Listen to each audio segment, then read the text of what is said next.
Hello, my name is Chris Snipes, and you are listening to The Melt.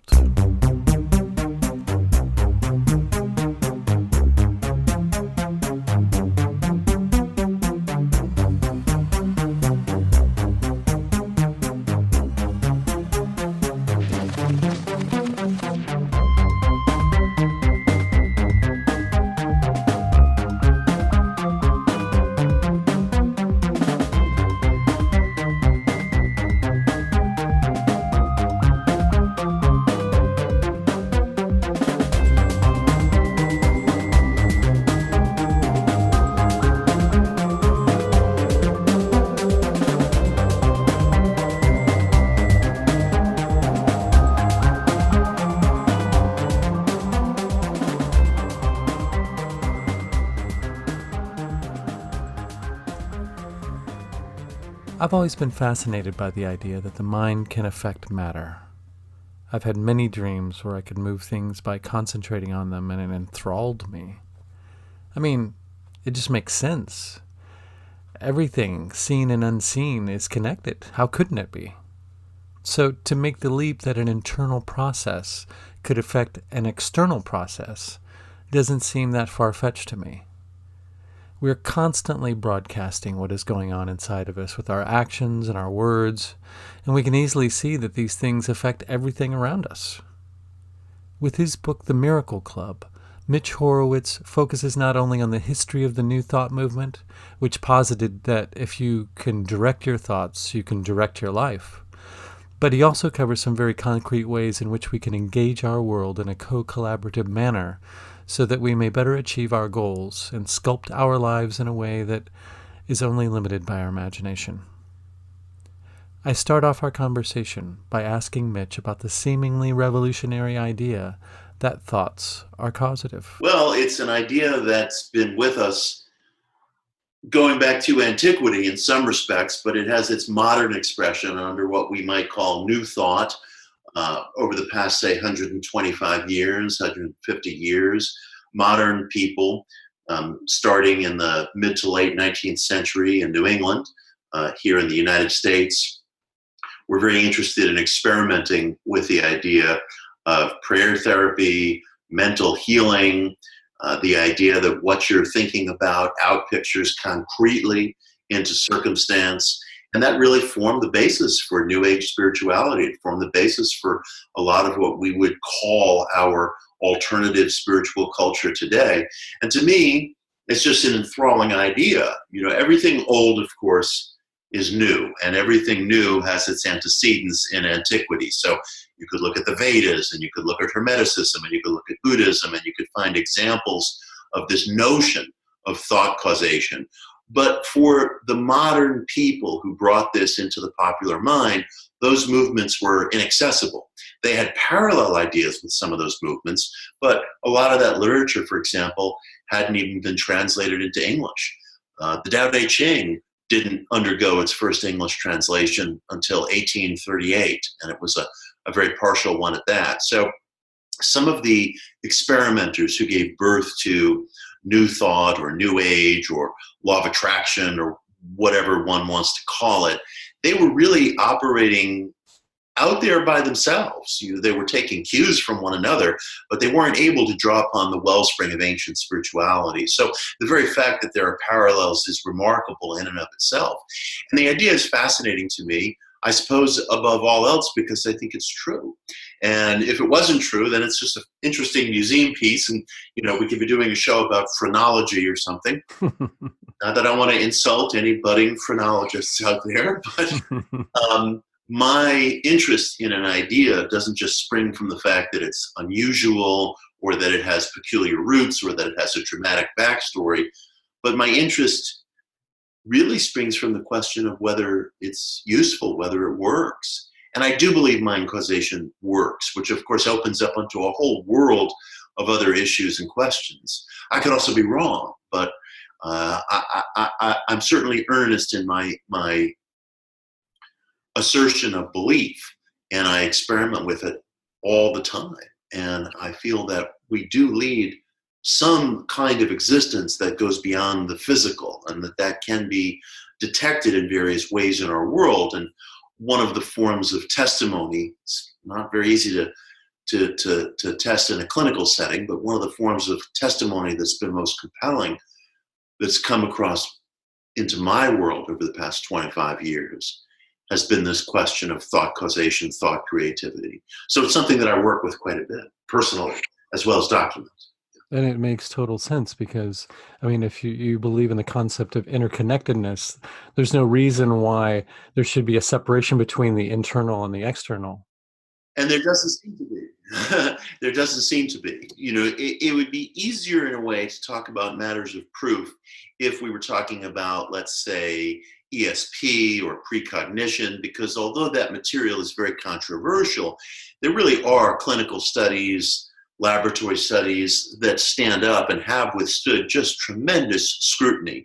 And I think any earnest critic or earnest actor within that world would have to acknowledge, whether one has a theoretical belief in ESP or not, we have all kinds of statistics gathered under very heavily juried and heavily scrutinized and non-polluted conditions that demonstrate anomalous transfers of information in a lab setting.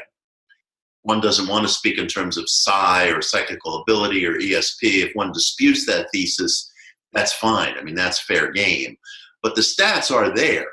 And our culture is so divided, we should be able to just acknowledge, quite frankly, that the stats are there. So it's easier, in a certain sense, perhaps no less controversial, but easier to talk about data that supports the existence of ESP. Much, much tougher to talk about any kind of data that supports the existence of mind causation, but there is testimony. And the testimony, some of it is from my own experience, and I've found congruities between things I've thought about, sometimes over very long intervals of time, and things that have happened to me that are too tantalizing to be written off as just confirmation bias. Yes, yeah, absolutely. What was it that initially appealed to you about New Thought? The thing that initially appealed to me is the promise, or at least the potential, that I could change things in my life without having to solicit goodies or permission or approbation from anybody else. It's such a powerful prospect. I mean, just imagine if somebody comes to you and says, Chris, or comes to one of your listeners and says, look, we all have needs in life. We all have things in life that perhaps are unmet, that perhaps we really deeply need to cross off our existential to-do list. And the good news is you can accomplish these things, or you can bring these things into your life, whatever they may be, through the pattern of your own thoughts, if you know how to properly use and harness that pattern. You'd have to be a pretty hardened skeptic to say, I'm not even remotely interested in that prospect. And of course, there are hardened skeptics out there.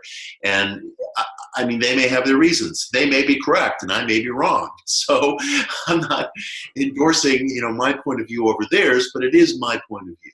And I have been enticed by that prospect. I suppose self-sufficiency is profoundly important to me, as it is to many people. And the prospect that you could achieve things in your life, that there is not only material but metaphysical help, let's say, for what you want to get done, very alluring. And that's why it's been such an area of dedication for me. Probably a big difference between the skeptics and you, for instance, is that you actually have tried it and put it to the test. I certainly have, and I do so all the time. I was just doing so today, actually. I am narrating an anthology of writings by someone who is sort of an intellectual hero to me, and that is Neville Goddard, someone who I've written about quite a bit. I have his tattoo over here. That's Neville. Nice. And he was a British Barbadian mystic who lived and worked in the US until his death in 1972. And Neville wrote what I believe is the most elegant mystical analog to quantum physics. We all have some notion of popularized quantum physics in which particles are flying around in an infinitude of positions and seem to only become localized when somebody takes a measurement. Very tantalizing, very unusual. It's not how matter is supposed to behave. It's not how we were brought up. And before quantum physics was popularized, Neville was writing theoretically on this topic. And Neville's contention is that we are basically creatures capable of taking measurements of things. And through our measurements, through our perspective, we determine experience. Not much different from the physicist who takes a measurement in the particle lab. And Neville believed that your mental pictures, your emotionalized thoughts, those ideas that you really live with and in and from are kind of measurements. That's more my language than his. And those emotionalized feeling states, those mental pictures, will determine your perspective and your actual experience in life. Neville would talk about the importance of trying to enact this imaginary drama in your head when you're in a state of drowsiness, because you're in a very relaxed state, but you still possess control over cognition. Today, sleep researchers refer to this as the hypnagogic state. It's a very tantalizing state. It's very interesting. There's nothing else like it. We all go through it naturally just as we're drifting to sleep at night. You might have hallucinations, you might hear noises, you might almost be in like a waking dream, but you do retain some conscious control over your own cognition. It's very interesting. And it's a very hot field of study, so to speak, in sleep research. Neville and some of his contemporaries had an early instinct for that state of mind being a kind of a prime time for self-suggestion or for the use of visualizations and affirmations. And you don't have to just do it at night. You can do it while taking a nap, for example. So here I was narrating this book of Neville's, and I came home after a recording session. I was very tired. And so I laid down, to take a nap, and I worked with one of Neville's ideas, which is repeating a phrase to yourself as you're in this very, very drowsy state.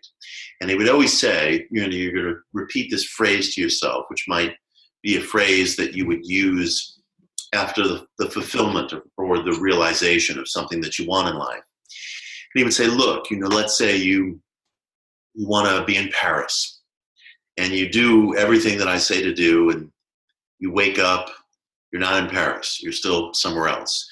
Naturally, you're going to feel disappointed. Naturally, you're going to feel dejected. And he would say, but you must persist. You must persist, because an assumption, though false, if persisted in, will eventually harden into fact. And you won't be able to devise the ways and means that it will harden into fact, but there will be some bridge of incident that will bring us what we need. And I've been working with this idea. Another, like an adjunct to this idea that I've been working with, is that I do believe that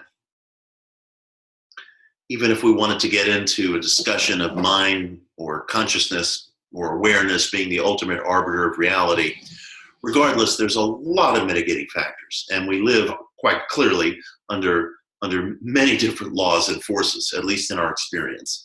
Our bodies are going to decline and decay. We're going to die.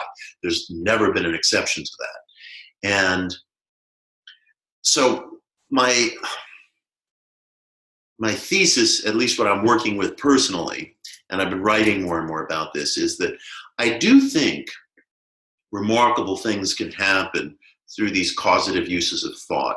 But the way that these remarkable things are going to reach us is almost certainly going to be through some kind of already established channel, some kind of channel that reflects something recognizable within our lives. So less likely is the fact that something will just appear or just be handed to us, but there may be avenues and openings that appear that are just extraordinary, although recognizable channels within our lives.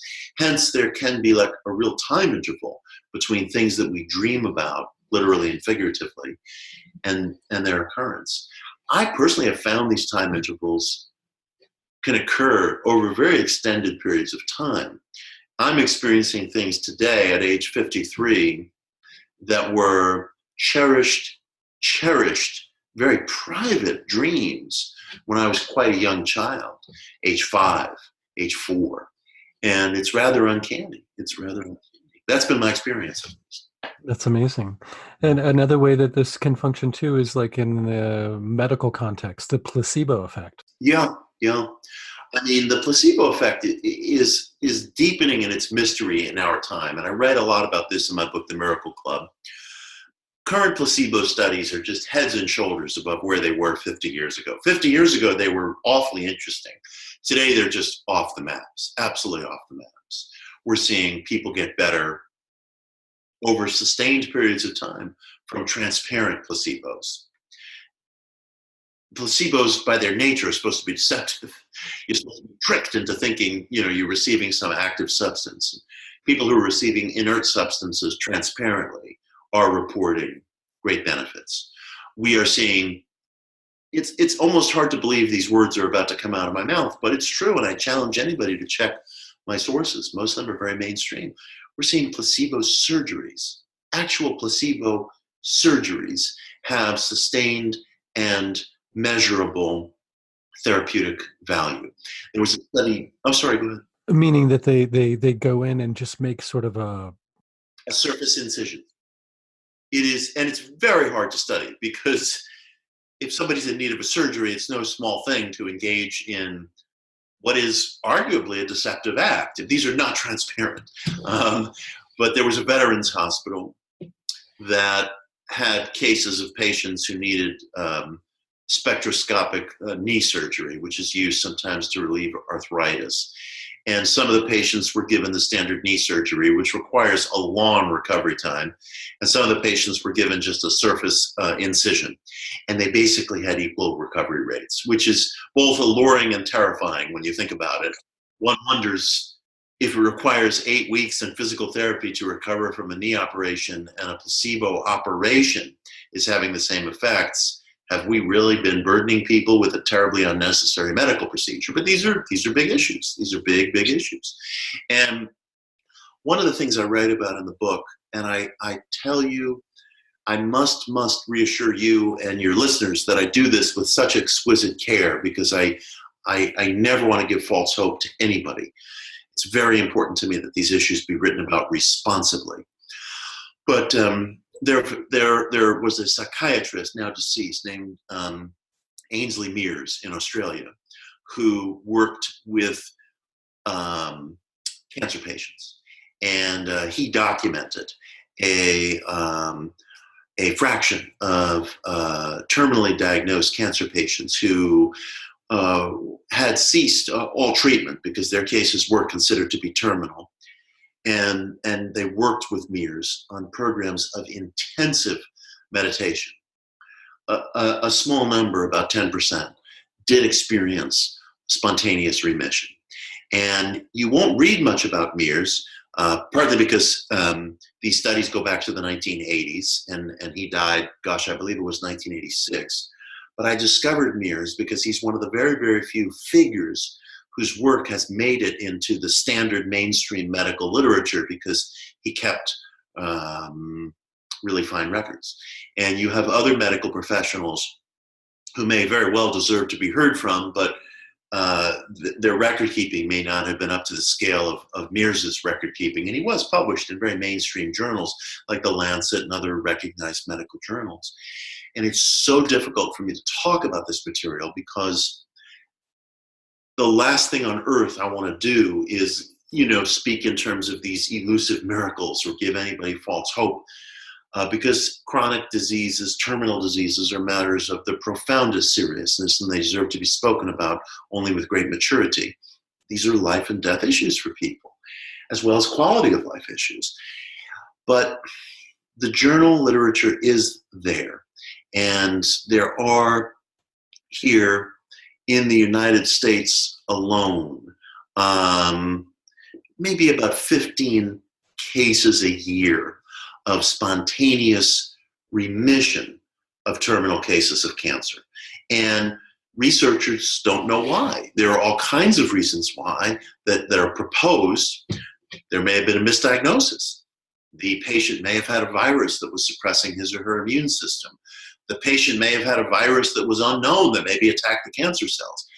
But you cannot discount the possibility of the mind-body connection. And shame on us if we don't at least have this conversation, because these are rare cases, certainly, but they are quite real. And how can we not ask the question? Absolutely. Did you ever read Michael Talbot's book, The Holographic Universe?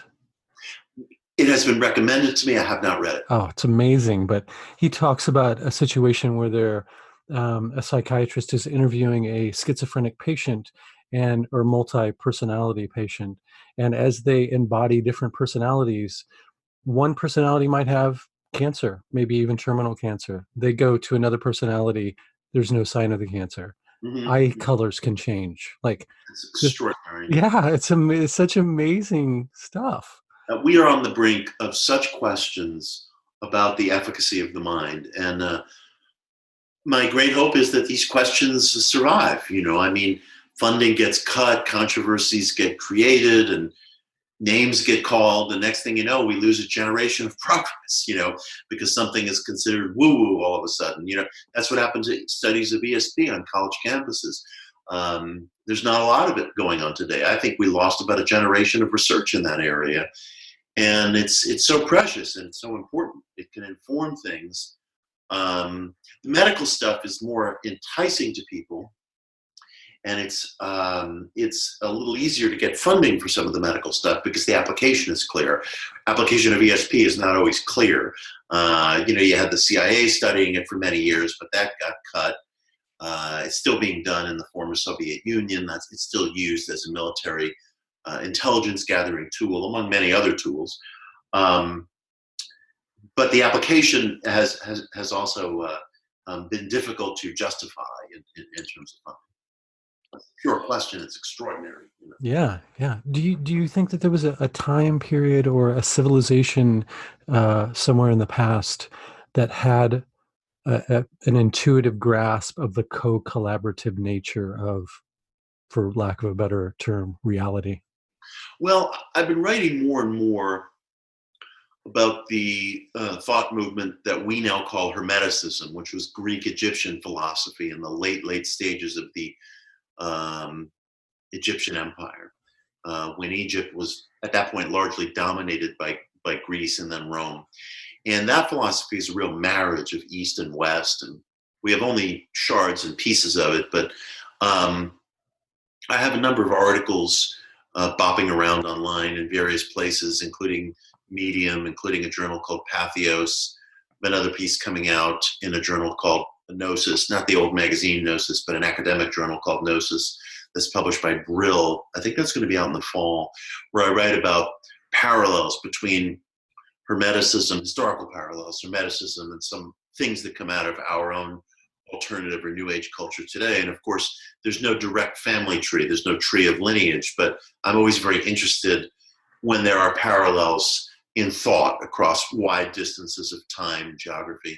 So, Hermeticism as a spiritual philosophy, as a mystical philosophy, posited very directly the extra-physical powers of the mind. And again, that was kind of a nexus of Greek and Egyptian thought. And then that way of thought disappeared for a very, very long time, reemerged during the Renaissance, then it was discredited, and but it kind of persisted in the work of figures like Isaac Newton and others who were unwilling to swear off Hermetic ideas, and now it's starting to gain new academic respectability. So I'm interested in that philosophy very much. Do you think that if one truly realizes the nature of cause and effect and how much we have say in how we shape our outer reality, Mm-hmm. that we have almost a duty to sort of embody an optimism? I think that's beautifully put. I think that is just beautifully put. And yes, I agree with that. I try to catch myself. I really do try to catch myself when I'm complaining internally, because I think it's almost unethical, if I can put it that way. I mean, look, there are people in Yemen and Syria, countries that are torn apart by civil war, countries in which the citizens are being used as chess pawns by other powers. They can't even get clean water to drink. how dare I, how dare I sit around even mentally complaining about things? It's disgraceful. I mean, if I feel like it, I can walk out of this apartment tonight, go to any number of restaurants, eat anything I want, be reasonably assured that I flick the lights on, the lights are going to go on. Even the cable works, and, miraculously. And just think how vast many people all across our world, don't have the assurance of basic power, basic hygiene, things that they need, and clean water. And it's madness, to sit around complaining internally, and it takes over our lives. We become slaves to it.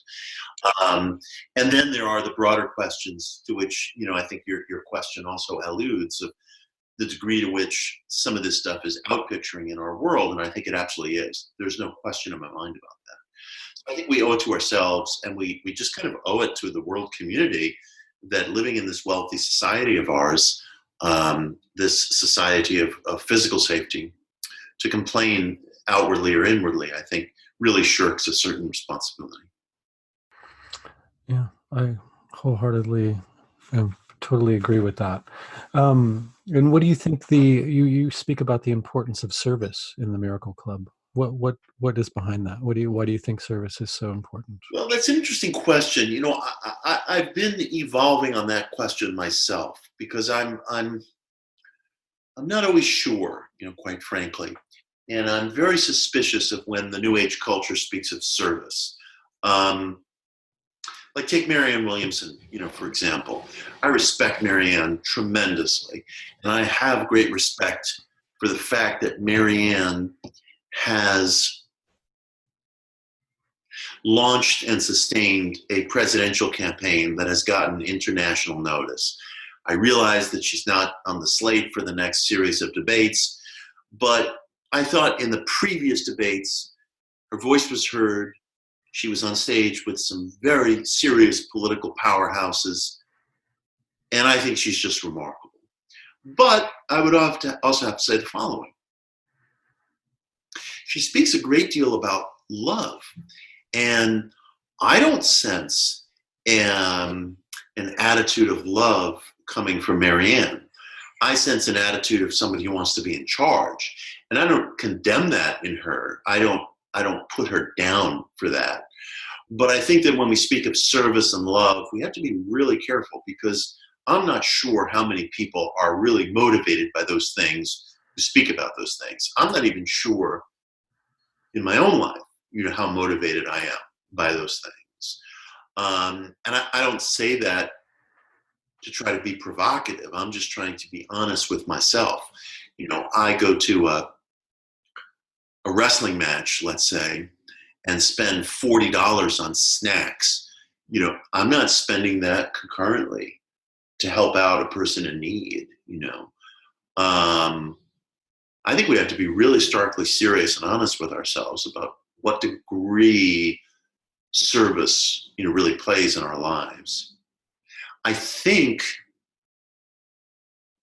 if I provide a service, I try to provide transparency. I try to provide in my work and in my contact with people a real honesty about the successes and failures that I've experienced with some of this metaphysical material in my own life, an encouragement that I hope will help them speak about these things in the same way. I try to be ethical in my dealings with people. I mean, I really, really do try. I really hope that when somebody buys one of my books or one of my programs, they're getting their money's worth.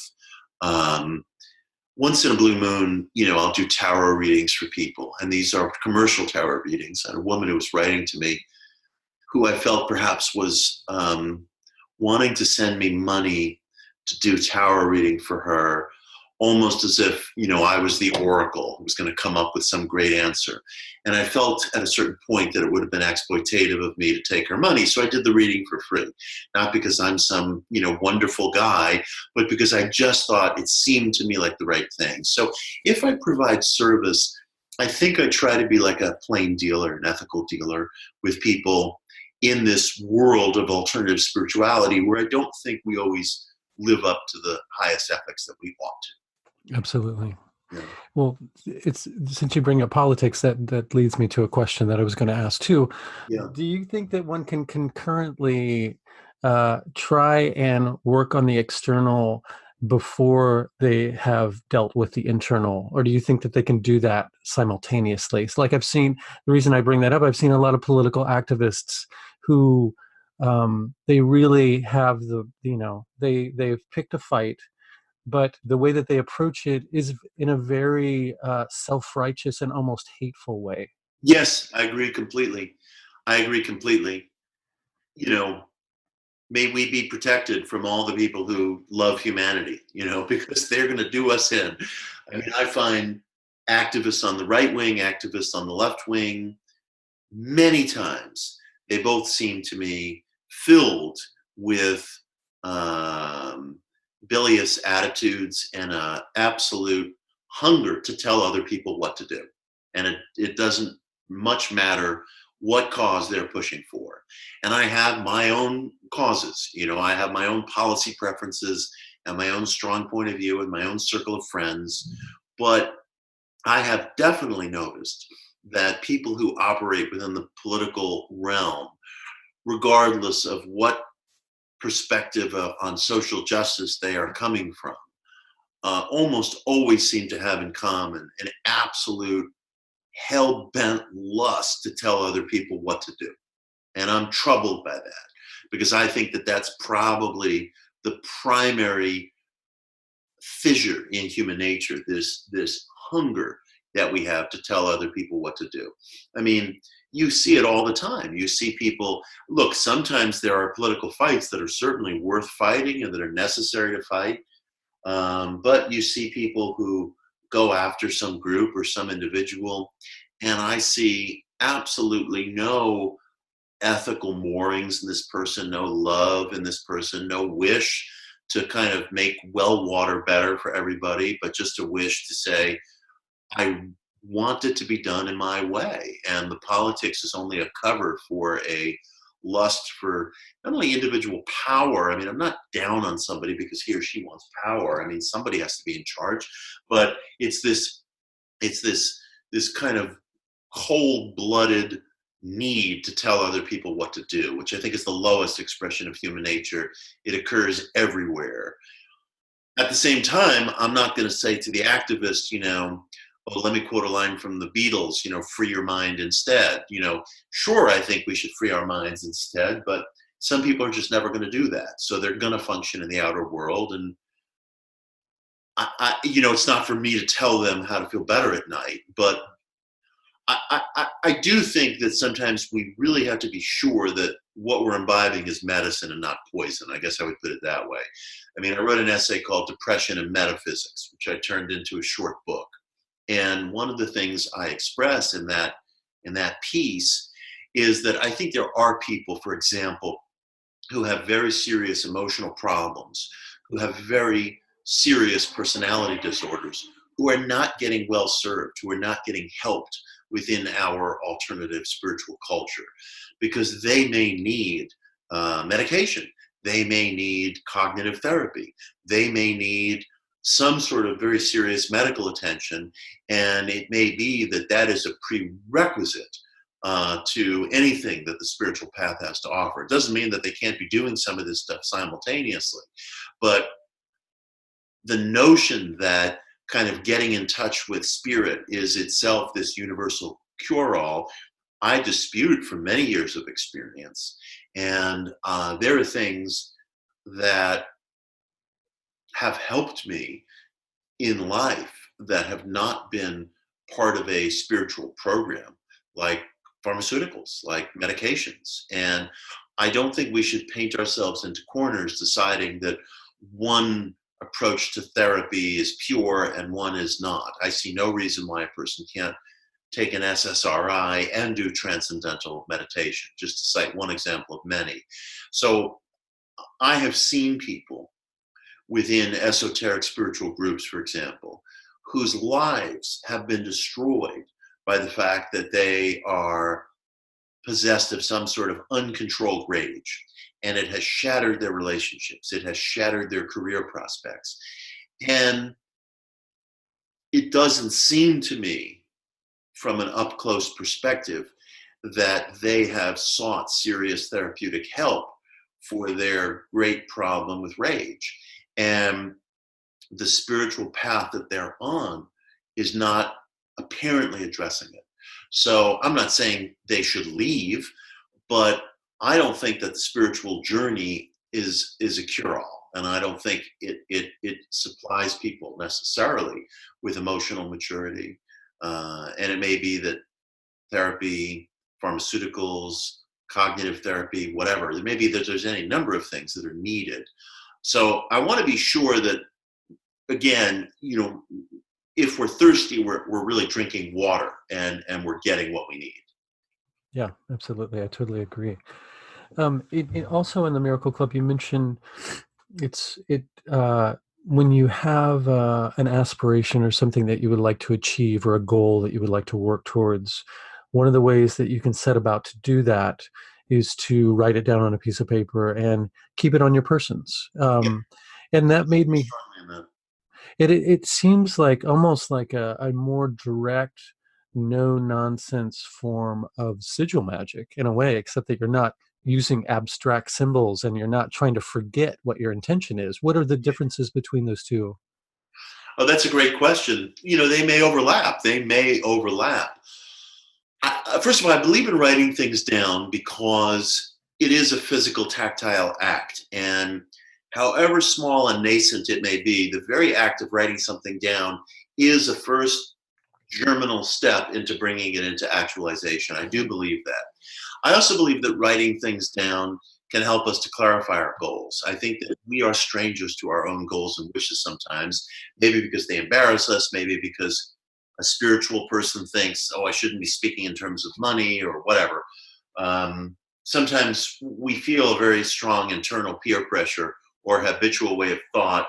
And when we write something down and look at it a day later, it can reflect itself back to us in a way that feels estranged. And we might start to think, wait a minute, maybe that's not what I want. Maybe what I really want is to be doing this or to be doing that. Or maybe I don't want a boyfriend or girlfriend. Maybe I just want some sort of sexual expression, and I don't want to be burdened with a relationship. It could be any number of things that a person hides from him or herself. And I think writing stuff down can be helpful in that regard. Sigil magic is fascinating to me. I've experimented with sigil magic a great deal. It has not personally borne fruit for me, but that doesn't mean I dismiss it, because there are people who I trust and who I love and whose intellects I really respect, who have had wonderful experiences with sigil magic. So I'm not sure why my experiences haven't been the same as theirs. It may just be that we have some psychological difference. And, my understanding of sigil magic is that the ritual itself is supposed to be very powerful and serves almost as this kind of wonderful psychical, emotional stand-in for the thing itself. And then the wish, at least, is that you forget about the thing itself, because in effect, you've satisfied it. Within Neville Goddard's philosophy, the process of thinking from the end is also supposed to be one of satisfaction. You're supposed to be in a state of satisfaction, not hoping for, but feeling that you've received. And in that sense, Neville's system and sigil magic intersect. It may be that some of the same magic is going on, but it may be that Neville's system is more explicit, more logical, so to speak. I don't mean logical in a value judgment way. If anything, I'm plagued with excessive logic, and it gets in the way of some of my magical activities. William James used to complain about the same thing. He found it a great frustration that he didn't have the kind of temperament or character or whatever that allowed the door to just kind of fly off its hinges and allow in other influences. It's not a helpful thing all the time to be excessively logical when you're working with magic. It's a burden. And it may be that Neville's system kind of meets me where I live, because the thing itself, the image, the system, the phrase, it's literal. Whereas sigil magic is abstract. I might do better with a literal representation. My neighbor might do better with an abstract representation. They might be tapping the same psychical energy. So that is something that I'm super interested in. It seems like sigil magic is almost like you're trying to trick yourself. You're trying to slip in the back door. And Yes.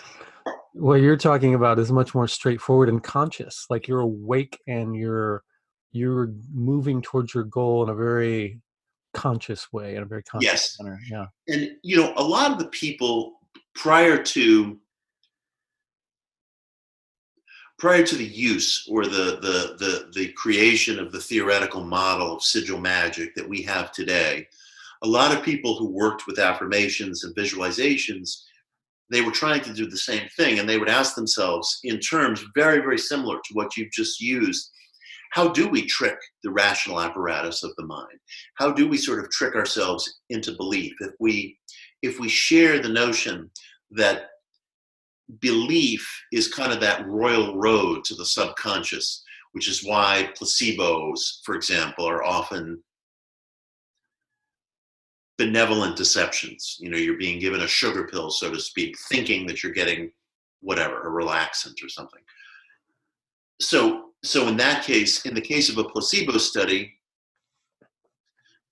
the trick is employed through deception. In the case of sigil magic or affirmations, the trick is one that we consciously play on ourselves and that we very willingly enter into. I have not been able to sort of buy into the trick of sigil magic. I wish I could, but I haven't yet. So I use the more old-fashioned stuff of affirmations and visualizations. But Neville's instinct was that this hypnagogic state, this sleep state, it does help us persuade ourselves of things that we might not otherwise be persuaded of, because the rational defenses are down, the rational apparatus is down. I think this is also the reason why people who suffer from anxiety or who go through a period of grief, they very often describe the wee hours of the morning as the most difficult time of day, because you're also in a state of hypnagogia at that time. It goes under a different term, sometimes hypnopompia, but it's basically the same state. The rational defenses are down. So we lose our sense of perspective. And that can be very, very difficult if a person is grieving or if a person has anxiety. It's terrible. But if you're cognizant of it, it's also possible to use those periods of time to effectively trick ourselves because our rational perspective is down. So you might be able to persuade yourself or work yourself into an emotional state that wouldn't otherwise be available. So that's one of the reasons why I work with that state of hypnagogia. In fact, I use it virtually every day. Well, another interesting parallel I saw too was with affirmations. You talk about how important it is to feel the emotion behind it, whereas many magicians will tell you you don't even need to believe in magic. You don't need to. You Yes, can just recite it by rote, and it will do its job without intent at all. What do you think about the differences? I dig that. I would experiment with that. My friend Miguel Conner, who's a great writer on matters of Gnosticism and magic, who runs a podcast on Gnosticism, he's made the observation very similar to what you were just saying. Magic works whether you believe it or not. It works whether you believe it or not. And I love that, because think how tantalizing that is. Think of the choices and the possibilities that puts us in front of. So let's say a guy like me has problems because of an excess of logic. So that gives me a problem with sigil magic. Well, if someone comes along and says to me, hey, look, you actually don't have a problem. It works whether you believe it or not. So go back tonight and work with it. See what occurs. Maybe tonight it'll work. Maybe tonight it'll work. And then suddenly it's like, hey, wait a minute, something just occurred. Can this be repeated? Maybe it can. So I'm very, very enticed by that. I'm enticed by any kind of consensual experiment that a person enters in that might put him or her in front of an unexpected outcome, or an outcome that seems to go against all rationale, like, well, gee, I don't believe it, but it worked anyway. Think of the magnificent questions that puts you in front of. It's also useful. Something that appealed to me too, and it seems so elusive to me, is that you seamlessly incorporate money and the acquisition of it into your goals. Yeah, And I've had a difficult time doing this in my own life because of my own psychological snags with that. But yeah, I I want to put it down as being something worldly and something, petty, like a petty aspiration or Yeah, something. But yeah. you don't make a separation between those two things. Tell me more about that. Not anymore. Not anymore. I used to feel much more skittish and hesitant about making references to money in my spiritual or magical practice. Um, I used to feel, and this is sort of gospel in some of the older New Thought books, I had to justify it. What do I want to use it for? Well, of course, I want to be rich, but that's so I can help orphans, and I don't know that that's true. I have to really be frank with myself. But I do believe that resources are just profoundly important. And I think we just have to be square with ourselves about that. I also question some years ago in the Central American country of Belize. And the first half of the vacation, I spent at sort of an eco resort filled with these hippies, and everybody could feel good that our piss water was getting recycled and everything. We were doing all the wonderful things that you're supposed to do. And then the second half of this vacation was at a much more traditional beach resort. And when we pulled up to the beach resort, suddenly, gone were the dreadlocks and the, you know, whatever, whatever the trappings were of the eco resort. And suddenly there were golf carts and Volvos. And I thought, oh shit, bunch of establishment assholes. And then I caught myself and thought, well, wait a minute, wait a minute. How do I know that their existence isn't more authentic than my own? First of all, the traditional beach resort was cheaper than the eco resort anyway, by the way. I mean, there are reasons for that. It's not so easy to run an eco resort, way up in the jungle. Okay, I dig that and I respect that. But I thought to myself, I don't know that I'm correct about any of this spiritual stuff. How do I know that the guy driving that Volvo or that the guy, driving that golf cart is not doing a lot more productive things in the world, helping a lot more people in whatever it is that he does in life than I do? And, why am I more, virtuous because I was like, listening to Bob Marley 15 minutes ago and now, Bon Jovi is playing and I'm, at the swimming pool with some different cultural types. But I started to think to myself, I don't know that my values, my world, my proclivities are in any meaningful way measurably better or even different, than these folk. And I just started to think about the whole question of resources and what it meant and how easy it is to sort of mask our real desires from ourselves or to even make excuses like, I don't want that, I want this. And it can be inauthentic. And so I just began to think about resources and how important they are and the needs that money fill, which can be luxurious needs or can be necessities, which can be medical needs or can be playthings. There's all kinds of needs that resources fill. But I thought to myself, look, our physical existence is short and it's time not to play games with this. And I felt I had to be very fair and square with myself about it, as well as challenge my reader to be fair and square with him or herself, because it doesn't do any of us any good to say, well, I want to use my money for these beautiful purposes if we don't mean that. The beautiful purposes might just be wanting to have a nice car, and that might be defensible entirely on its own terms.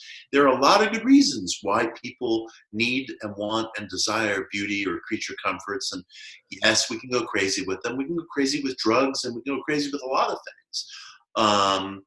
But I don't feel like I want to make people justify their wants. I want people to be first and foremost honest about I think I had it in my mind too that if I wanted that sort of energy, financial energy coming my way, like in some bigger picture, it would take it from somebody else. Like I would be taking, I don't know why I pictured that dynamic in my head, but I felt like that equated with some sort of greed or some sort of, it's ridiculous. All of it's ridiculous. it. Yeah, yeah. I have no idea where those patterns come from, but it's not doing anything for me positive to have Yeah. those limitations. I came to a similar feel, and I'm a big fan of the book Think and Grow Rich, and I've read it very closely, and I reread it frequently. And there's a lot in that book. There's a lot in that book. And some of us in the spiritual culture might be embarrassed, want to be seen with Think and Grow Rich. I should be reading, Alan Watts, and not be seen with this tawdry looking, gimme book. But it's filled with wonderful ideas, and it was very transformative to me. I have a new book coming out early next year called Secrets of Self-Mastery, where I write a lot about this stuff, a lot about coming to terms with money, coming to terms with one's desires, and the risk we run if we don't come to terms with that as well. I like it. I look forward to it. Thank you. Yeah. Okay, one more thing before we go. Tell the listeners about your 3 p.m. prayer proposal. What's that all about? Oh, yeah, right on. Every day at 3 p.m., I say a brief silent prayer. I invite people to do this with me. It is 3 p.m. Eastern time. You can do it Eastern time. You can do it in whatever time zone you're in. But the idea is that we sort of enter into a personal compact together. Call it the Miracle Club if you want, where every day at 3 p.m., we pause in a kind of silent meditation or prayer for one another's wishes. And it's just a way of feeling that you're never alone. And if any of your listeners want to email me and ask me to say a prayer or to think of them at a certain point at 3 p.m., I am very, very happy to do that. I'm very easy to find. You throw my name into Google, it'll take you to my website. It's my real email up there. It's the same one my mother uses, and I'm very easy to reach. Fantastic. Have you ever seen the movie Tomorrowland? No, I haven't. That is your assignment. Okay. No. It's I'm looking for a movie, actually. So. Although it's a Disney movie, it's a very good movie about reality shaping. I don't want to give away the plot of it, but it's a very Gnostic movie in a lot of ways. It's about, yeah, I just read a synopsis of it. I don't want to give it away in case anybody has not. Oh no, I'm eager to watch it. I find it very hard to relax. I work all the time, and I try to relax. And then last night I'm watching Dark Shadows because I love, not the Johnny Depp remake, but the original, because I love the actor Jonathan Frid. I mean, I idolize him. But the show is so bad, that the scripts are terrible. And, I'm sitting there and I'm saying, I can't even watch this, so this comes at a propitious moment. So good, I'll watch Tomorrowland. Oh, it's so good. And I would love to hear what you think about it. Oh, and I wanted to ask you briefly, do you think that, whatever you call it, plant medicines, drugs, anything that alters your mind in chemical form has any sort of efficacy in this? Do you think it clouds the mind? Do you think it focuses it? What's your personal experience with it? Oh, well, that's a bridge I have yet to cross, because I haven't taken much in the way of entheogens or plant medicines. I certainly do relax with intoxicants, so I don't have any brief or attitude against alcohol or weed or anything like that. In fact, I think, human beings have been using these substances from time immemorial all across the globe. It may be really good for us. Obviously, anything in excess can become poison, including medicine. So I don't mean to say that in some lighthearted way, but quite clearly, I think these substances, they're part of the natural earth. They have their benefits. I haven't taken entheogens. I haven't taken much in the way of hallucinogens, certainly not at this stage in my life where I'm on an inner search, and I'm very, very, very open to it. Sometimes people will invite me on weekends to do such things. It's just a question of finding a crowd that I feel I can trust and having the appropriate setting.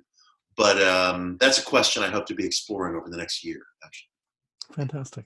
Yeah. Well, Mitch, thank you so much for taking a time out of your evening to chat. And I know you have a lot of books coming out, and you already gave. Well, did you actually give your website address?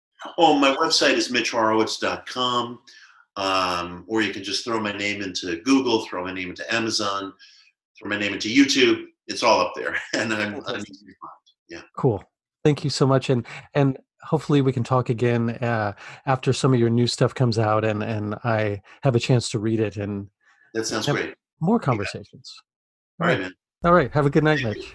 Man, Mitch was a joy to talk to. He is such a well-spoken and articulate and very lucid fellow that it's just great to hear him talk. It was wonderful to read his book, but to hear him inflect and articulate some of the things that he covered in his book just added many, many more different dimensions to it. So I thank you, Mitch, for coming on the show, and I look forward to further conversations. I highly suggest, if you guys haven't done it already, to run out and get a copy of The Miracle Club, because if you are dedicated to trying to change your world, trying to change your life in a way that is very direct, very clear-minded and forward-looking, then that is the book for you. I found it very, very inspiring, and talking to Mitch was also absolutely inspiring too. All right, there's not a whole lot of housekeeping to do, except that now The Melt officially has a running website. www.themeltpodcast.com. Go there and you will see not only this episode, if you didn't get it there already, but all of the past episodes up until this one. And also there's a link to my Patreon page where you can go and either make a one-time donation or choose to drizzle a little bit of finances out on a month-by-month basis, and that could be as little as $1.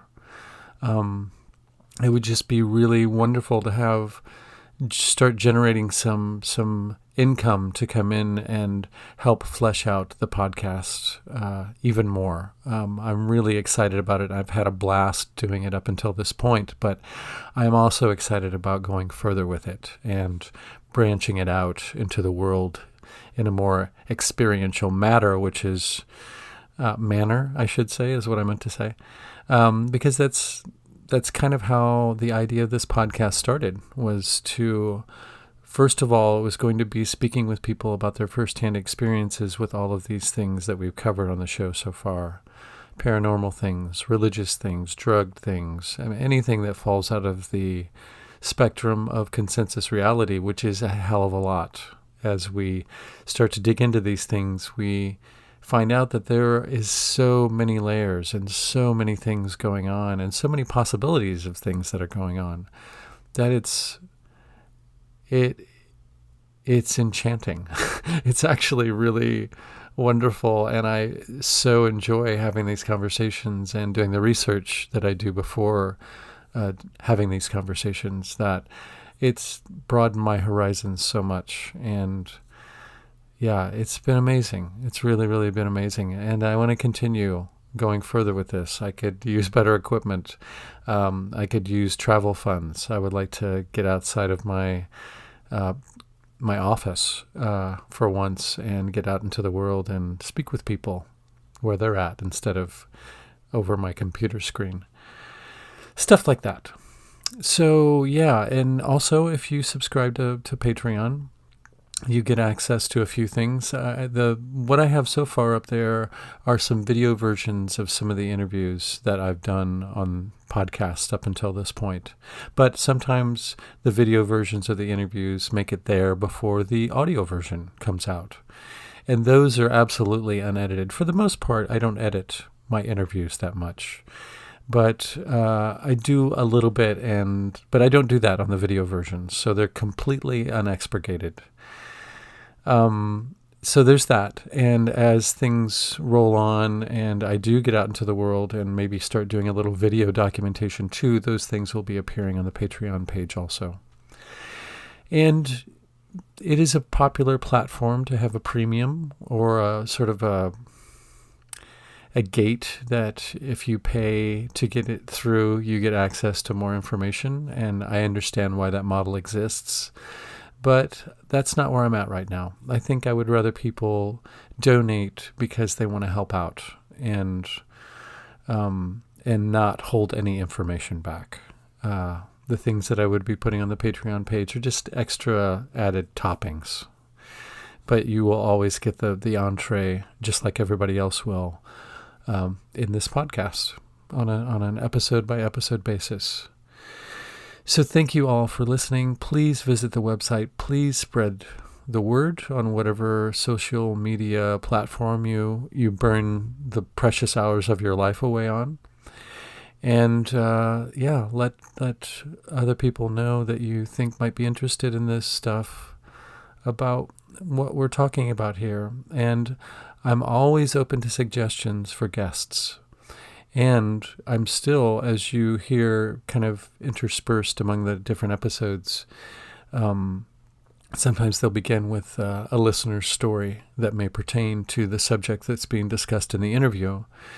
And I'm always looking for those, always. So you can email those or any ideas that you have for guests to themeltpodcast@gmail.com, themeltpodcast.com. And the Patreon page is www.patreon.com/themeltpodcast. Anyway, if you can't contribute financially, sharing it and passing it around is a huge help. And this will soon be appearing on iTunes and Stitcher and pretty much every place you get podcasts. And you'll be able to not only download it there, but you can subscribe to it there too. Subscribe, accent on sub instead of scribe. That's just the way we do it here. I just like to mix language up. I'm just like a language performance artist. Anyway, thank you for listening. More great stuff coming up, so stay tuned. Take care until next time.